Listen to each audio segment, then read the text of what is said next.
Welcome and good morning to a Monday edition of the Three Man Weave College Basketball Show hosted by SBR, our friends at sportsbookreview.com. Shout out to them for all the great work they do for us behind the scenes to make this show possible.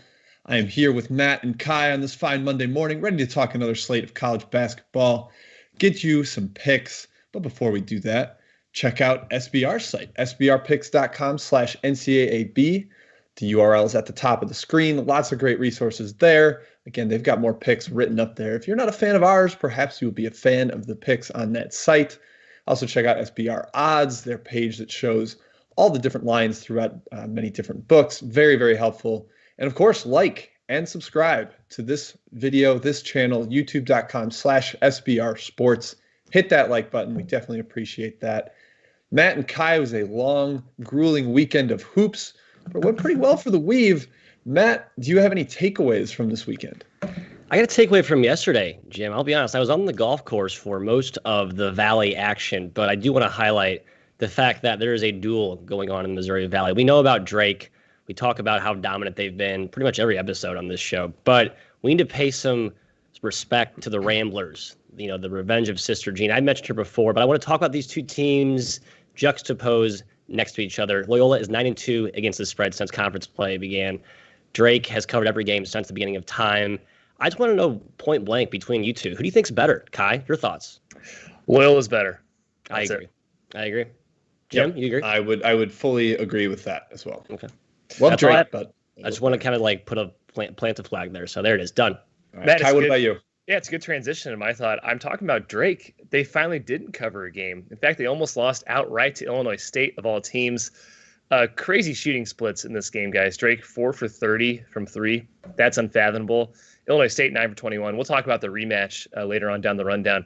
I'm just glad Drake still won this game. I'm rooting for them to get an at-large tourney berth. Would love to see them and Loyola in the tournament. So thank you for surviving, Drake. Hopefully today they'll cover by a little bit more than 18. Jim, what do you think? And that's the hope. They certainly didn't get it done yesterday, and we will talk about that in the rundown, so don't want to step on our toes there.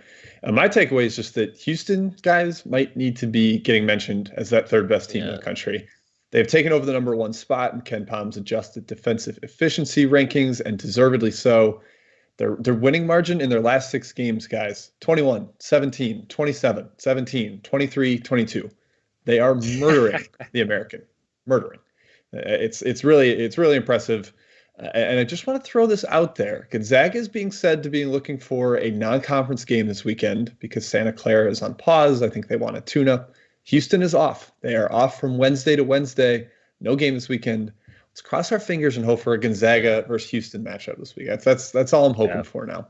Yeah, props to Ky for pulling the trigger on the Cougars yesterday. I think if they were playing any other AAC team, I would have decided to start riding the Houston gravy train. But I have too much invested in the Pony Express, so just couldn't do it. Should have taken Houston's second half, Matt, because SMU is terrible. Yep, they play one half, 20 minutes of ball only in that program. Yep. All right, let's get into the outline. Let's go to the Big 12. Oklahoma at Texas Tech. This one opened up Texas Tech minus 4.5. It was quickly bet up to 6.5, 7 with Austin Reeves and Alondas Williams ruled out. Ky, let's go to you first here. Are you eyeing anything in this Big 12 matchup that actually is the nightcaps? We're starting at the end of the schedule. We're going to work our way backwards. What do you got here, Ky? Well, let's talk about Texas Tech's lucky win at LSU, man. They had a 2.4% winning probability with a minute left in that game per Ken Palm, down 7 with a minute left. Not only won, but covered the 3.5, 4-point spread over LSU. That was my worst gambling beat of the season. I was on LSU. But not that impressive, right? LSU certainly played well, but Texas Tech hasn't looked great lately, whereas Oklahoma's been unstoppable, man. Even without Reeves and Williams, they got that win over Alabama. Matt, I'm not sure there's a more impressive 3-game stretch besides wins over Kansas, Texas, and Alabama that comes to mind currently this season. Yeah. And Lon Kruger is such an elite coach. Harmon's playing out his mind. I actually lean towards Oklahoma at 7. The spread's gotten pretty high up there, Matt. Yeah, I'm going to add it as an official show play if I can get a 7 consensus approval from the chat mob. I believe it's painted there at most books from what I'm seeing at the SBRoddspage.com. Again, have it open at all time, folks. I think you're good with 7, Matt. Beautiful. I think, Ky, you mentioned some of the points there. Just the fact that OU's defense is so built to defend Texas Tech's rim attacking offense that relies heavily on getting the charity stripes and chipping away at points at the free throw line. Mac McClung, Terrence Shannon, the bell cows of that Red Raider attack. Yes, I just like, I've been against OU a lot this season. I guess recently it just seems like I can't catch up with the rating. So I just like anecdotally a spot where I can now back them and my numbers confirm that. So I'll probably take the Sooners here, small, but I do think they're the right side. Yeah, I would agree with you. The one thing I'm actually going to take the under here, under 136.5. It looks like it is. With no Reeves and Williams on the court, this is a sample of almost 250 possessions per hoop lens. Oklahoma scores at 0.97 points per possession, and they allow 0.86. They're very much a defensive-oriented team without Reeves on the court. They showed it against Alabama this weekend. They can really, really defend with a lot of switchable, physical, aggressive guards. Maybe the intensity level's not quite there on the road as it was at home in a big top 10 spot, so that it's a little bit concerning, but the personnel really sets up well here. I like the under in this matchup, Matt. So we're taking a side and a total in this game. Look at us go. Yeah, we're both rooting for that one possession of the ball, Jim. We always talk about that. If you're taking a side and a total in the same game, you got to make sure you're seeing, in this case, minimal Texas Tech scoring, I guess. Yeah, well, they struggled to score against LSU's terrible defense. So right, not a great omen for tonight. Yeah, they struggled to score against a very good defense in Oklahoma. All right, from the late game to a day game, Georgia Tech at Louisville. This one is happening in the afternoon. We've got day ball on a Monday here, guys. That's exciting. Georgia Tech has been surging. Credit to Matt Marquardt for the stat. I didn't realize this. Georgia Tech is 8th in the country since the start of 2021. So basically, they had a phenomenal January. Really impressive stuff. Bubba Parham is back after sitting out against Florida State. So they're full strength. Matt, do you have any takes on this ACC day game? I think the Parham note's important, Jim. They play that zone. It's kind of like Syracuse, where if you play a zone, you can get away with playing a short rotation. But they only used effectively 6 guys without him. So getting him back on a one-day layover bolsters that to 7 men. I think you can kind of take away the rest advantage angle for Louisville in that regard. And my lights have gone out again. This is a daily occurrence here in Marcos. I need to get out of this spotty, lighting situation. You look fine. Thank you. I'll go in the dark here. But Jim, I do want to mention that Georgia Tech brought the variance monster that Ky has created with them to Florida State, took the red hot mojo away from the red hot Noles. I think Louisville swipes it right back tonight. Just a great spot to bet against a team that took down a red hot Nole team. It seems like we've been blindly on the Cardinals probably too much. You look at their most recent results, they're really not that impressive. The Duke cover win is really the only thing they have to stand on, and that game was basically a pick 'em for 36, 37 minutes. So I don't know, Kyle, are we being stubborn here going to Louisville? Well, I think that's going to be my second official show play today. Yeah, I'm leaning towards Louisville, Matt. You're right. They haven't been good lately. Lost 3 or 4. The Clemson loss looks even worse right now, the way the Tigers are playing. And yeah, Georgia Tech, man, that Jim stat from Matt Marquardt, that's news to me. They've been great. I just think the spread's a little bit too low. Louisville has the inside advantage. Georgia Tech's weirdly vulnerable in the paint this year, which is not something I would normally say about a Josh Pastner Georgia Tech team. But Louisville also needs their 3-point percentage defensive luck to hold because it has been lucky. Teams are shooting poorly against them. They allow the highest rate of threes in the ACC. Georgia Tech certainly has guys in Alvarado and DeVoe that can fill it up, Jim. Yeah, I'm a little bit worried about the matchup. First, I'm really excited you listened to me and you heard my stat there. I wanted to make you know I heard you. I know, and I mean it warmed my heart.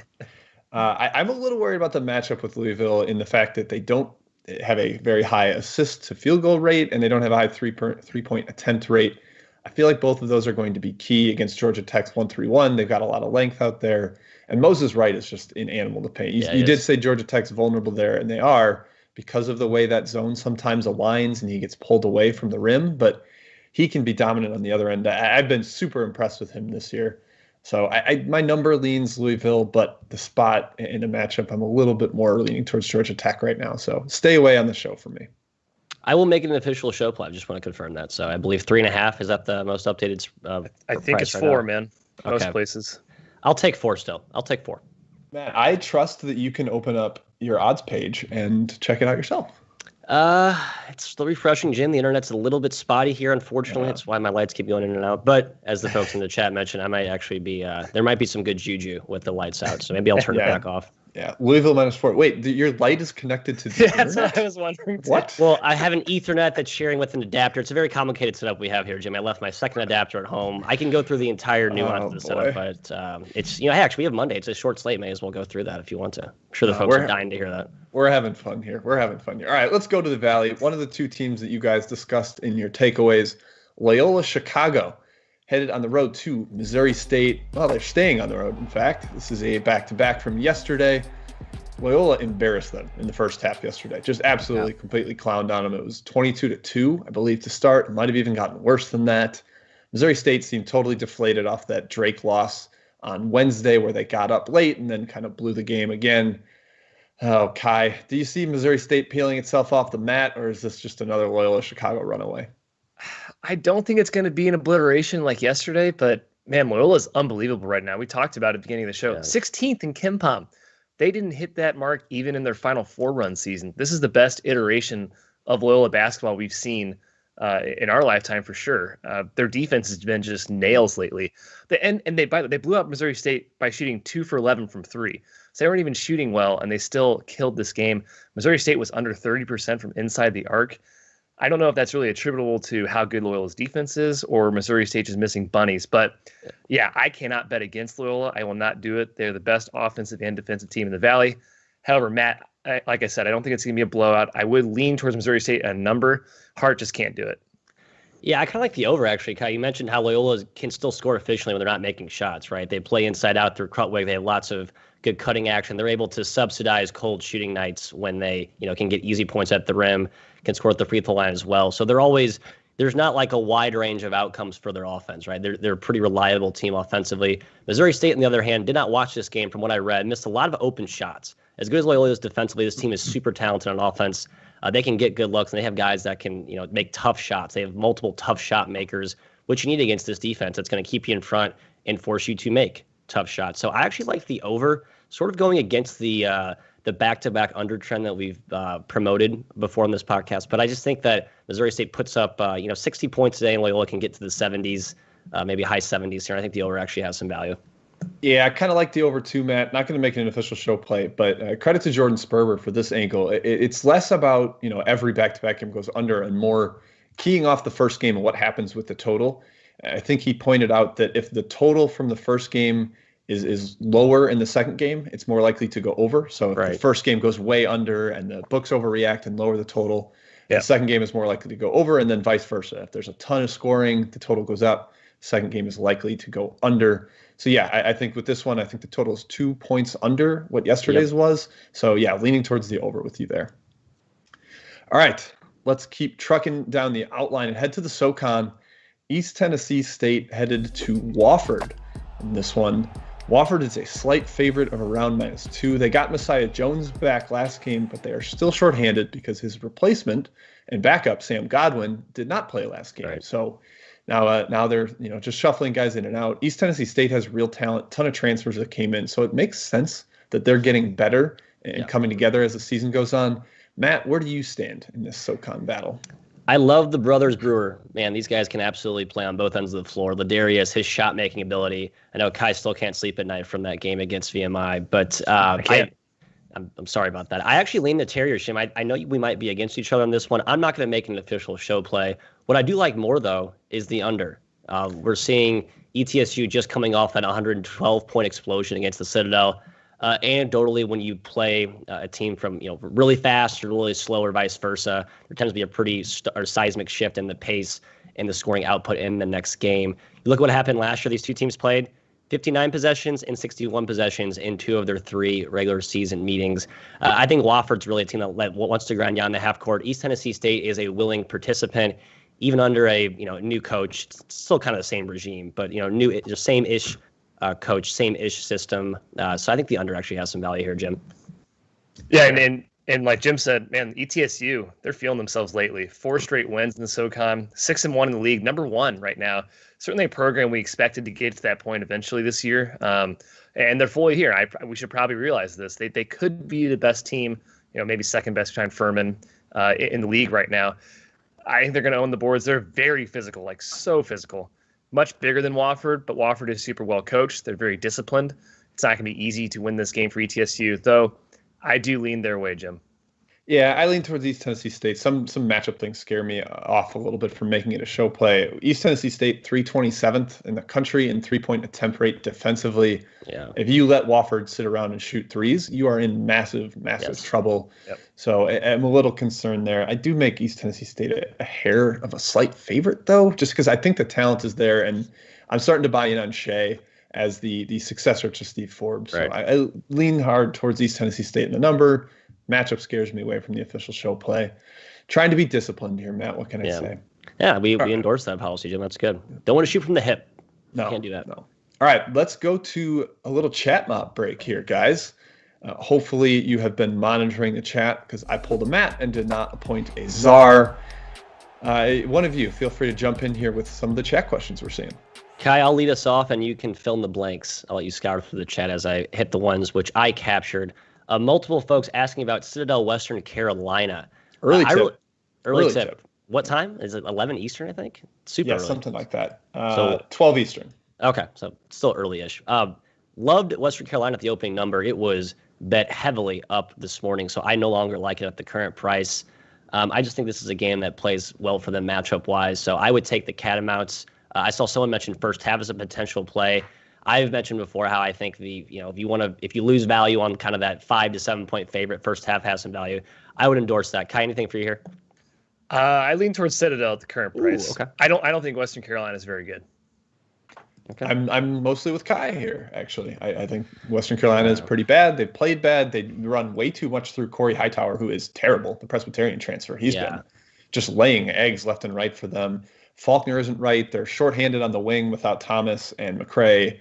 I probably lean towards the Citadel. All right. Well, you guys are fools. David K. and I believe one other person asking about some swaction tonight. Yes, it is Monday, and the swaction takes center stage on these manic Mondays. Prairie View A&M canceled. Jim's best bet. I could give it now if you want me to. Yep, Jim, take it out now. People are anxious for it. They want the winners. They want locks. All right, fine. Best bet of the day. I'm going Prairie View A&M out of the SWAC. This number is all the way up to 16, which makes me very nervous. It's a little high, but I'm going to ride with them. I think Alabama State is one of the bottom teams in the SWAC. Prairie View, especially on the opening number, still a little undervalued because of getting Cam Mack into the lineup. He wasn't there for the whole season. They're just better. They can force a ton of turnovers against a sloppy Alabama State team. They've run away from a lot of their SWAC competition, including some of the good ones, even Alabama A&M over the weekend. So I think Prairie View's value is getting right about to its peak, but I'm going to ride them one more game here. Best bet on Prairie View. Love that. And because I spoiled your best bet, Jim, I'll do the same for myself. I'm seeing a request from James Ross about St. Francis, New York against LIU, the Sharks. I will be all over the Terriers here. Yes, the Terriers of Brooklyn. They got pummeled in the first game back from a long, bad COVID shutdown. Second leg back-to-back. They played a lot better in the second half. They actually won the second half in that game. I know it was kind of a garbage time situation, so you could argue LIU took their foot off the gas, but they kind of got, they got a lot of easy buckets at the rim, and I think that's what you can do against LIU's very shoddy defense, who's very highly shot-making reliant. I will be all over the Terriers. I believe +7 is the most updated price, according to my still refreshing SBR page. 7? 6. It is 6. Yep. I'll take 6. I'd take anything down to 4, actually. I think that's really high. So I will take 6. I will take 6. LIU shot 16 of 28 from deep in the first game. They had 61 first half points. St. Francis, New York clearly was just snoozing at the start of that one, trying to get back. I'm with you, Matt. I'm going to take +6 with you there on St. Francis, New York. So am I. I didn't realize that spread was that high. Yeah. All right. Welcome. Get on board, Ky. I mean, home court is basically non-existent. Both New York City, Big Apple located schools. Both in Brooklyn. Both in Brooklyn. One more here, Ky, and you can fill in any blanks that I missed. James Ross also asked about UMBC at NJIT. I don't have any strong takes here. I think someone said it was canceled. I'm not sure if that's true or not. I think I saw that as well. Okay. Yeah, okay. So we can skip that one. I see Connor Nolan asked about Austin P. I think that's one that we all like as well, but we want to save that, don't we? Yep, I have a bunch of other ones if you want. Okay, go. We got Grambling and Mississippi Valley State. I'm taking Grambling just because. Why would you take Mississippi Valley State? Right. No show play. My number's nowhere close to it, but I am going to play it small. I kind of like the over there Mississippi Valley State got a couple guys back last game. They got Cunningham and Traylon Smith, two guys that had missed previously, and played an 84 possession game with Jackson State. So I think a little closer to full strength, they're going to run a ton. Actually, I'm going to take it. I'm going to take it on the show, guys. Wow. Let's see. The total, 140 and a half, 141. I'll take 141 over. 3 SWAC bets for me today, or 3 extra bets for me today. Action in the SWAC, man. Very good. Very good, Jim. Okay, we got Murray State and SEMO. How about that one, guys? It's been dead up. Value has vanished. Yeah, it was Murray State or bust, but I don't know. The Murray State team, same with Austin P. Those two kind of OVC teams, which I think are undervalued. I just don't think they're trustworthy, and the value is gone in this case. So no reason to force this one for me. Both teams playing, I think, their 4th game in 8 days here or something like that. They're grueling schedule on both sides. Murray State off their heroic effort, but 1 point loss to Belmont. I could see a little bit of a letdown performance. So yeah, definitely at the current number, wouldn't take the Racers. A lot of these OVC schools having these gauntlet of schedules, so make sure you're checking that, folks, before you're wagering on either side. Jim, take the rundown back. We'll hit the rest at the end of the show. All right, good deal. We are heading to the ACC, down to Florida. Matt, we're joining you down in your state here. Duke at Miami, Florida. Man, this one got bet pretty hard. The Blue Devils up from -8.5 to -11. People reacting to one of two things, whether it's Miami's terrible play lately or their completely ravaged roster. Both of those things probably contributing to this movement. Elijah Olani is questionable for Miami. Isaiah Wong rolled an ankle last game and may be limited or struggling to get it going out there. Duke actually looked better last game. They did. They looked competent. Matt, do you have any lean on your Blue Devils here, especially at a higher number now? Yeah, I caught some of the highlights of the Duke-Clemson game. I don't want to read too much into it because we know Clemson's been kind of broken recently too, so you kind of have to normalize for that result somewhat. I have no appetite to bet the Canes, who could be basically using 6 players, and it's tough to even name some of those guys at this point. I also have no appetite to bet road favorite Duke, given they've played one good game in their last 6 or 7. So I don't know. Ky, any take here for you? I would not take Miami. The spread does look high initial look, but man, when you dig into those injuries, like they have like 6 or 7 guys cross left the team, likes out, Olani. They're down to 120 in Kempom, guys, dead last in the ACC.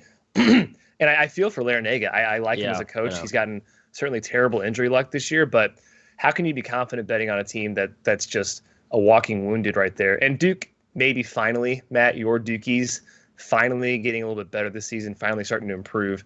Jim, for me, it'd be Duke or nothing, but at 11, I'm just staying away. Yeah, I'm still leaning Duke here. I just think Miami's kind of hopeless. I'm worried about Duke on the road as a big road favorite, but Miami's they're all kinds of messed up right now. A team I liked in the preseason, but they're ravaged by injuries, clearly locker room issues too. Yeah, it's Duke or nothing. Agreed. All right, I guess we shall move on. Let's go to the other team at the top of the Missouri Valley, Drake. They're hosting Illinois State in a second leg of a back-to-back. As Ky mentioned, the cover streak is over. The winning streak nearly ended too for the Bulldogs, but they survived. And man, it was a weird game yesterday. Drake couldn't shoot. Illinois State could. Drake dominated points in the paint, 52-26. I think that's more indicative of what we see today. Tank Hemphill didn't get to play much because he had major foul trouble. Darnell Brody was out of the overtime because he had fouled out. Illinois State was missing a starter. Ky, tell me why this isn't a Drake blowout in the second leg. I can't give you many reasons, Jim, because you're right. When Brody and Hemphill were on the court, they destroyed Illinois State. Drake got up by 15 in the second half. Illinois State was just a fireball. Like Drake, we said shot 4 for 30 from deep. That's terrible. That's not going to happen again.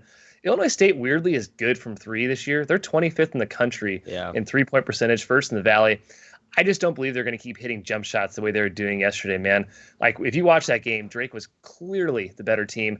18 spread feels ridiculous in the Missouri Valley anyways. Like yesterday and today, it still feels ridiculous. But I actually do lean Drake, Matt, with this high spread. I took Drake small. I'll give you 2 reasons why maybe you should be cautious before dumping your entire mortgage on Drake here. Illinois State's been kind of competent. Emphasis on kind of in the second legs of these back-to-backs. Beat Evansville, played Indiana State to a 6-point game. They then beat Bradley in a weird non-back-to-back in the middle of that. They played Valpo a lot closer last weekend. This Illinois State team, they're not good, but they're not as bad as what we were seeing early on. So I think there is some upward correction from the Redbirds here. Yeah, I will say both of the Valpo second leg and the Indiana State second leg that look close, they were down like 15 in the second half and kind of like Late climbed garbage back. runs. Yeah. Okay. The one thing for me here is that Drake is playing his fourth game in 7 days after a shutdown. Roman Penn played 43 minutes yesterday. Like their legs might not quite be there for a big blowout. Perhaps first half might be a slightly better pick here. So yeah, I lean towards Drake, maybe first half, but I'm not going to take anything officially just because I'm worried. I'm worried about that leg, that conditioning for Drake out of their shutdown. Maybe under is a decent play as we're talking through it here. We saw the matchup zone kind of befuddle Drake a little bit. They probably make adjustment to the second leg here, but that's a good point, Jim. With the tired legs, could be some load management here for DeVries if he wants to sit Penn. Yeah, Drake didn't make shots. Obviously, 4 of 30 from deep is bad. They weren't getting a lot of in-out threes. It was a lot of pass around the perimeter, catch it from the side and shoot. And those are tougher than like getting it in the middle and then a kick out. So hopefully DeVries makes that adjustment and gets the ball into the paint more. All right, let's go to UCF Memphis. Last game on our outline here. The Tigers hosting the Knights. Memphis really trending up lately. They've been playing great. They're now 9-point home favorites against the UCF team. And guys, situationally, Memphis had the weekend off, whereas UCF went to overtime and lost at Wichita. It definitely seems to be better for the Tigers' legs here. Kyle, go to you on this one. Do you see anything in this American battle, or are you kind of leaving this alone? The spread's just a little too high. UCF's 2-6 in the American. I don't think they're that bad, though. Memphis, we've talked about how they're looking better. They did lose to SMU recently, but they still covered that game. 5-3 in the league, certainly respectable. UCF's defense has been super bad in the American. I don't understand. I know. It's not the Johnny Dawkins team we're used to. They can't really punish Memphis's poor ball handling. They're liable to get beat on the glass. It's a bad matchup, in my opinion, for UCF. They're going to need to shoot well to cover the spread map, but it is a lean towards them still because I think 9 is just a tad too high for this game. Yeah, I had to pinch myself and realize that this UCF team is not the same type of team we've seen the last couple of years. I mean, obviously Taco Fall was the enforcer of that defense, but they also had guys like Colin Smith, tons of length and more size and brute strength up front to really bully teams inside on both ends. They're playing C.J. Walker, the former Oregon transfer, like a bouncy athlete, but again, they kind of lack that toughness that I think Memphis can exploit on the glass if shots are not falling. So the anecdotal opinion or I had in my mind that UCF would be a live dog, I probably need to wipe that from my brain. So I think you guys have the winner here. I know you're both going to take Memphis. I will stay away, probably foolishly. No, I lean UCF. Sorry, the other way. Excuse me. I lean UCF. I'm not taking it on the show. This team was supposed to have Colin Smith, but he opted out for the season due to coronavirus. So that did hurt them in the paint. In AAC play, they have the worst defense in the league right now per KenPom. That is shocking. I mean, we saw this team beat Florida State early on at Florida State. Explain that result to me at this point. Yeah, the way those two are playing, that is baffling. I lean UCF, but I don't want to bet against Memphis right now. This does seem like a spot where maybe they're a little more complacent. They're like, we're playing 2-6 in the conference. UCF. It's not SMU where they're getting hyped for it, or Wichita where they're getting hyped. They could be a little bit of a more lackadaisical effort, but they are playing better. So stay away. All right, Matt, let's recap your best bet. We'll get Ky's for the first time, and then we'll get back into the chat mob. So, Matt, hit us with your best bet. Yeah, as I spoiled earlier, it's St. Francis, New York, +6. The Terriers taking on LIU on the second leg of that back-to-back. I think they're a live bark dog today. Also talk about Louisville at 4. I believe there's a number we locked in there. I would have preferred 3.5, but I will take 4. Took Oklahoma at +7. I think that rounds it out. Did we hit Austin Peay? I don't know if I've officially endorsed that one as an official play for me. That's coming up. We held it off because it's Ky's the best. Should I wait till Ky says it? Okay, I'll wait till Ky says it and then officially endorse it as my 4th play today. Go, Ky. Austin Peay -6 is my best bet. I think it's still 6 out there. I don't know if it's gone up or not. SIUE's 6th game in 13 days, guys. This is a trend we're going to start looking at even more as SIUE keeps trudging through their ridiculous schedule. They're certainly not the dumpster fire we've seen in the past for SIUE teams, but let's look at the recent wins that have inflated their number this year. They beat Eastern Illinois on the road. The Panthers are basically missing their entire team. They beat UT Martin handily on the road. That's possibly a bottom 5 team in the country.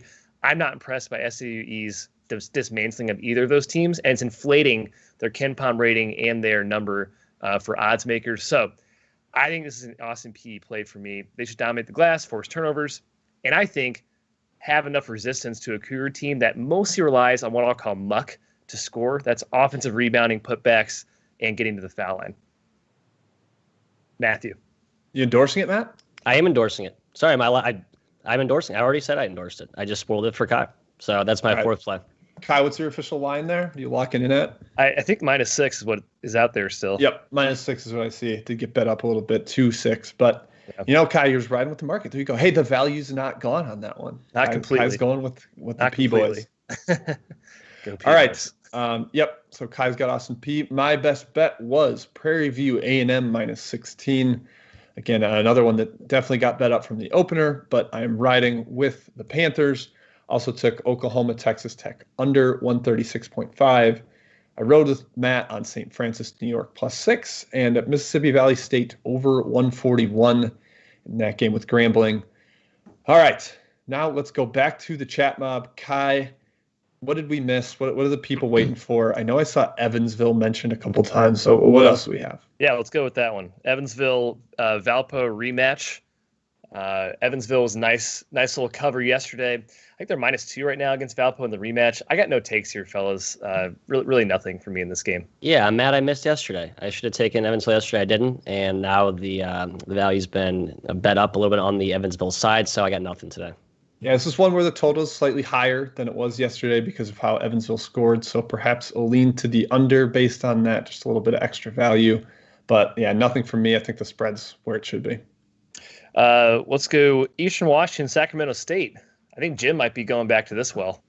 Nope, I am not going to take it on the show. I do think Eastern Washington is the better team, and they should win. They got up 15 at halftime yesterday. So I think someone in the chat asked about potentially their side in the first half.